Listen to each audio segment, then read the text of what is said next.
না, ঠান্ডার মধ্যে এমনি শরীরটা খারাপ, তার উপর বেরোতে ইচ্ছে করছে না। দাঁড়াও তো 1 সেকেন্ড, সায়ন ফোন করছে। বল ভাই, বেরোবি? হ্যাঁ চল, যাওয়াই যায়। হ্যাঁ বল।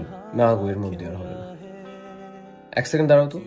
হ্যাঁ প্রীতি বলো। ইমা, তোমার কুকুরে লেগেছে? কিভাবে লাগলো? মাঝে মধ্যে এত কাশি হচ্ছে না যে কি বলবো। 1 সেকেন্ড দাঁড়াও তো। হ্যাঁ মৃত্তিকা বল। বাইক নিয়ে আসবো কেন? কোথায় যাবি? মোমো খেতে? আচ্ছা ঠিক আছে, নিয়ে আসছি, দাঁড়া। হ্যাঁ বলো। আরে ওই বারবার স্যার ফোন করছে, তাই পিক আপ করতে হচ্ছে। আর বলো না বাবা, কাজের এত প্রেশার। হ্যাঁ চলো বেরোই, সমস্যা নেই। ঠান্ডা তো কি হয়েছে? 1 সেকেন্ড দাঁড়াও তো। আরে সায়ন ফোন করছে। কেন আবার ফোন করবে? বেরোনোর জন্য বলবে। সালা নিচে তো 1 টাকাও দেয় না, খেতে যেতে বলবে, সেই গিয়ে আমারই পুরো বিলটা দিতে হবে জানো। তাহলে তুমি রেডি হতে থাকো, আমি আধ ঘন্টার মধ্যে রেডি হয়ে বেরোচ্ছি, কেমন? 1 সেকেন্ড দাঁড়াও তো।